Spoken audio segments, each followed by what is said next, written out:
अस्सलामु अलैकुम वरहमतुल्लाहि वबरकातुह। मोहतरम भाइयों, बुज़ुर्गों, दोस्तों, ये हमारा इस्लाह मुआशरा का 1283वां सबक है। मोहतरम दोस्तों, 1281, 1282 इन दो सबकों के अंदर हमने ये बताया है, मुसलमान लड़के अगर वो किसी हिंदू लड़की से इश्क कर रहे हैं, मोहब्बत कर रहे हैं, तो उसके बाद उन्होंने उनके हुकूक़ को किस तरीक़े से अदा करना चाहिए। इस सबक के अंदर हम ये बताएंगे कि मुसलमान लड़कों के हिंदू लड़कियों से शादी करने की वजह से वो मुसलमान लड़कियां जो अपने घरों पे बैठी हुई है, जो अपने घरों पे बारात का इंतज़ार कर रही है, वो बूढ़ी होती जा रही है।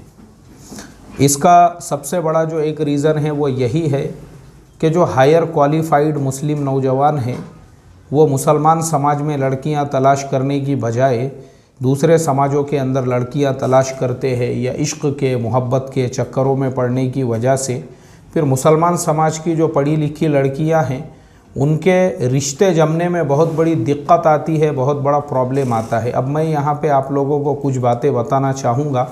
जो हमारा दूल्हा दुल्हन कोर्स है उसके अंदर हम स्पेशली हमारे स्टूडेंट्स को सिखाते हैं, उन्हीं में से कुछ बातें मैं आपके साथ में भी शेयर करूँगा। देखो, सबसे बड़ा जो प्रॉब्लम है, ये जो बहुत बड़ा आज जो है ना एक सुलगता हुआ मसला है मुसलमानों के सामने, कि मुसलमानों की लड़कियां जो है वो हायर क्वालिफाइड हो रही है। अभी हमने पढ़े होंगे कि उत्तराखंड के अंदर 3 मुसलमान लड़कियां जज बन गई है। ऐसे ही अलग अलग स्टेट्स के अंदर, क्योंकि देखो तालीम में, एजुकेशन में मैं जो रिज़ल्ट आते हैं ना 10th के हो, 12th के हो, हमेशा उसके ऊपर नज़र रखता हूँ। तो मेरा एक रिसर्च है इस बात के ऊपर, जब से मुझे समझता है और जब से मैं 10th 12th यानी HSC SSC के जो रिज़ल्ट है उस पर नज़र रखता हूँ, मैंने हमेशा लड़कियों का परसेंटेज उसमें आगे पाया हूँ। लड़कियाँ एकदम उनका परसेंटेज भी ज़्यादा होता है, उनको जो है क्वालिफ़िकेशन, एजुकेशन के एतबार से जो है नंबर भी ज़्यादा मिलते हैं, उनके लिए चांसेस भी ज़्यादा होते हैं। तो लड़कियां चूँकि वो सेक्रीफाइस करती है, मेहनत करती है, मशक्क़त करती है, उनका पूरा कॉन्सनट्रेट जो है अपने तालीम पे, अपने एजुकेशन पे होता है, तो लड़कियां वो आगे बढ़ते रहती है। अभी जैसे 3 लड़कियां जज बन गई, ऐसे ही बहुत सारी लड़कियां IAS ऑफिसर बन गई। अब वो लड़कियां जब एकदम हायर एजुकेटेड बन जाती है तो उनको उनके एजुकेशन लेवल का लड़का नहीं मिलता है, और जब उनको उनके एजुकेशन लेवल का लड़का नहीं मिलता है या किसी कम एजुकेटेड लड़के के साथ में उनका निकाह या शादी उनको करना पड़ती है, उसके बाद में आपस में लड़ाई झगड़े, ईगो का जो मसला है ना, ईगो का ये एक बहुत बड़ा मसला है, ये कि मैं बड़ा या तू बड़ी, मेरा क्वालिफ़िकेशन ज़्यादा या तेरा, मेरी सैलरी पैकेज ज़्यादा या तेरा, ये सारी चीज़ों को लेकर फिर मियाँ बीवी में लड़ाई होते हैं, झगड़े होते हैं, कभी कभी जो है आपस में तलाक़ें हो जाती है। अल्लाह हिफाजत फरमाए। तो इसके लिए मैं ये समझता हूँ कि हमारा जो मुस्लिम नौजवान है उसने भी अपने आप को एजुकेशन के लेवल पर और ऊँचे लेवल पे लेके जाना चाहिए। हमारे नौजवानों का सबसे बड़ा प्रॉब्लम ये है कि हमारा बच्चा हाई स्कूल से ही अय्याशी के चक्कर में पड़ जाता है। तब से ही हर एक का जो टारगेट होता है वो यही कि मैं किसको अपनी माशूका बनाऊं। अब माशूकाओं के चक्कर में तालीम पे ध्यान देते नहीं हैं, उन्हीं चक्करों के अंदर जो है इनका टाइम बर्बाद हो रहा है। हाई स्कूल की तालीम पूरी वैसे निकल गई, कॉलेज में गए, फिर वो माशूकाओं के चक्कर में हर दोस्त और फ्रेंड सर्कल में सुबह से लेके शाम तक अगर कुछ बात चल रही है तो वो सिर्फ इश्क की, मोहब्बत की, माशूकों की, बस, उसके अलावा दूसरा टॉपिक नहीं है। ग्रेजुएशन की लाइन में आ गए तो उसके बाद में फिर यानी लाइफ जो इनकी बर्बाद हो रही है। और हमारे लड़के ने ग्रेजुएशन कर लिया तो उसको ऐसा लगता है कि बस अब मैंने PhD की डिग्री ले लिया हूँ, अब मैं ऑक्सफोर्ड यूनिवर्सिटी से कामयाब हो गया हूँ, आगे पढ़ने की मुझे ज़रूरत ही नहीं है। अल्लाह हिफाजत फरमाए। तो इस वजह से मुस्लिम समाज के अंदर जो है ना ये एक बहुत बड़ा गैप पड़ रहा है। हमारे नौजवान जो है दिन ब दिन ऐधी होते जा रहे हैं, काम करना है, मेहनत करना है। अभी मेरे सामने ऐसी ऐसी कारगुजारियाँ हैं, मैं अगर आपको सुनाऊँ तो आप हैरत करेंगे कि लोग घरों पे जो है ना ऐधी बन के बैठे हुए हैं और उनकी औरतें कमाने के लिए जाती है। अल्लाह हिफाजत फरमाए। मैं आपको मुसलमानों की बात बता रहा हूँ। एक ज़माने में मैंने हमारे मौलाना यूनुस साहब रहमतुल्लाह अलैह के बयान में सुना था कि गैर वो घरों पे होते हैं और उनकी जो है घर की बहू बेटियां और औरतें जॉब करने के लिए, काम करने के लिए जाती है। लेकिन आज वो ज़माना आ चुका है कि यही जुमला मुझे हमारे मुसलमानों के लिए बोलना पड़ रहा है। एक बहुत बड़ी मर्दों की तादाद ऐसी है और वो मर्द है इसमें जो बड़ी बड़ी हिकमत की और फ़लसफ़े की बातें करेंगे और बस बैठक में अगर आप उनके साथ में बैठे ना, उनकी खाली बातें सुनने का, और जोरू की कमाई खा रहे हैं, उनको रत्ती बराबर भी शर्म व हया नहीं है। अल्लाह हिफाजत फरमाए। जोरू कमाने के लिए जा रही है और मर्द पड़ा हुआ है घर के ऊपर।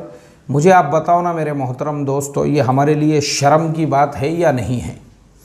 क्यों ऐसा है? हमारे मर्द जो है वो क्यों अपने आप को एजुकेशन लेवल पे, अपने आप को जो है लड़कियों से ज़्यादा क्वालिफ़िकेशन लेवल पे ले जाकर इस लायक और इस काबिल क्यों नहीं बनाते हैं कि वो हमारी मुसलमान कोई लड़की को गैर, यानी इसलिए मुस्लिम में उसके लेवल का लड़का नहीं मिल रहा है, उसको इसलिए उसको दूसरे समाज में जो है लड़का तलाश करने की ज़रूरत पड़ रही है। तो निठल्ले जो मर्द है और जो नौजवान हैं हमारे, उन्होंने फ़ायदा उठाना चाहिए। क्यों खाली ग्रेजुएशन करके ये जो है एक बैल की तरह से बस अब तो मैंने बहुत बड़ा कारनामा अंजाम दिया, आगे क्यों पढ़ने के लिए तैयार नहीं है, जबकि इसके सामने अपॉर्चुनिटीज़ का पूरा बाज़ार खुला हुआ है। ये बड़े से बड़े कोर्सेस कर सकता है। अल्लाह हिफाजत फरमाए। ये हमारा सबसे बड़ा मसला है ये मेरे मोहतरम दोस्तों, जो हमने रिसर्च किया है, तहकीक की है, और जो चीज़ हमारे सामने निकल के आई है वो यही है कि मुसलमानों की लड़कियों का एजुकेशन लेवल, क्वालिफ़िकेशन लेवल दिन ब दिन बढ़ते जा रहा है और मर्द जो है, नौजवान लड़के, सिवाय आशिकी के, सिवाय मुआशक़े के कॉलेजों में इसके अलावा ये कुछ नहीं कर रहे हैं। और ये मैं नहीं बोल रहा हूँ, मैंने किसी किताब के अंदर पढ़ा था, किसी बड़े दानिश्वर का भी ये कौल था कि कॉलेजेस, यूनिवर्सिटीज़ में सिवाय आशिकी और मोहब्बत के दूसरा और वहाँ पे कुछ नहीं होता है एजुकेशन के नाम पर। अगर तुमको वहाँ पे समझो कोई अपने आप को ये कहे कि मैं स्टूडेंट हूँ और मैं वहाँ पे पढ़ रहा हूँ, तो ये गलत बात है, क्योंकि तालीम तो इंसान वहाँ से बाहर निकलने के बाद ठोकरें खाकर हासिल करता है। यही हो रहा है हमारे ज़माने में, हमारे नौजवान यही कर रहे हैं। अल्लाह हिफाजत फरमाए। तो इसके लिए मेरा आज का जो सबक है ये हमारे नौजवानों के लिए है कि भाई अपने आप को निठल्ले मत बनाओ, अपने आप को जो है आईधी मत बनाओ, बल्कि शर्म करो थोड़ी सी कि हमारा लड़के जो है हमारे, वो लड़कियों से भी पीछे रहे हुए हैं एजुकेशन क्वालिफ़िकेशन में। लड़कियां ऐसी 3-3 लड़कियां जज बन रही है, IAS ऑफिसर बन रही है, बड़े बड़े जो है मकामात पे पहुंच रही है। अब उनको उनके लेवल के, जब तक जज लेवल का लड़का नहीं मिलेगा, मुझे आप बताओ ना, उनको उनके लेवल का, क्योंकि ये कुफू का मसला है शरीयत में। जो कुफू है ना, अब हम लोग चूँकि अंधे बहरे हैं तो हम लोग कुफू किसको समझते हैं? बिरादरी को, ख़ानदान को, जबकि मैं तो ख़ानदान और बिरादरी को सिरे से रिजेक्ट करता हूँ। इस्लाम का नज़रिया ही नहीं है ये। साफ़ लफ्ज़ों में कुरान में फरमाया इन्ना खलक़नाकुम मिन ज़करिन व उन्सा, क्योंकि ये यहूदी नज़रिया है। ये जो लोग बिरादरी के नाम पे भी ना, फ़ुलानी बिरादरी सामूहिक विवाह और फ़ुलानी बिरादरी के स्टूडेंट्स को अवार्ड दिए जा रहे हैं, यहूदियत है ये, यहूदियत। इसको सिरे से रिजेक्ट करता हूँ मैं, जो लोग बिरादरी की बात करते हैं। यहूदियत है ये, इसके अलावा कुछ नहीं है। कुफू का मतलब क्या है? वो 3 लड़कियां जो जज बनी हैं, उनको उनके लेवल के लड़के चाहिए, जज लेवल के। ये है कुफू। ये नहीं है कि अब वो लड़कियां जज बन चुकी है और ज़बरदस्ती उनको उनसे छोटे लेवल का जो लड़का है, अब दोनों में, मुझे आप बताओ ना कहाँ से निभा हो सकेगा जब दोनों के एजुकेशन लेवल में ही कुफू नहीं हो रहा है। तो अल्लाह हिफाजत फरमाए मेरे मोहतरम दोस्तों। और सीरियसली मेरा इस मैसेज को हमारे नौजवान गौर व फिक्र के साथ गौर करें कि लड़कियां कहाँ जा रही है और हम वहाँ क्या वही बैठे हुए हैं और महल्ले के और बस्तियों के चबूतरों पे, वट्टों पे अपनी ज़िंदगी बर्बाद करते हुए सिर्फ़ लोगों की बहन बेटियों पे नज़रें गाड़ कर कि किसकी बहन कैसी है और किसकी बेटी कैसी है और वो कहाँ जाती है और किधर से आती है और किसका इश्क किसके साथ में है और किसके मुआशक़े, इसी में बर्बाद करो ज़िंदगी तुम। अल्लाह हिफाजत फरमाए। अस्सलामु अलैकुम व रहमतुल्लाहि व बरकातुहू।